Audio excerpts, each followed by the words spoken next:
Here's how to change the batteries on your LifeGear battery-powered LED lantern. All you'll need to do that is a flathead screwdriver and 4 AAA batteries. I'm using rechargeable ones that I purchased off of Amazon so I can charge them back up. There's links for the batteries and the lantern in the description below. First thing you want to do, turn the lantern over, and you're going to see the battery cover right here has a slot on there for your screwdriver to go into. Turn the slot so it's horizontal to undo the latch, and it should pop off.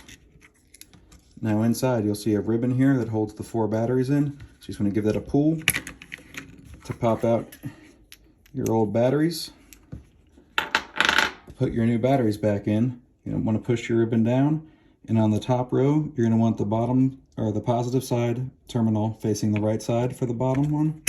And on the bottom row facing closest to you, you're going to want the positive terminal on the left. You're going to want to do the same thing for the batteries on top of those. So the positive terminal is going to be on the right, and the positive terminal on the bottom will be on the left. Now you're going to want to put your ribbon over, put your latch back in, secure it down with the horizontal slot initially to push down, then turn it vertical to lock it in place, and you're all set. If there's any questions, please leave them in the comments below. If not, leave a thumbs up. Thanks.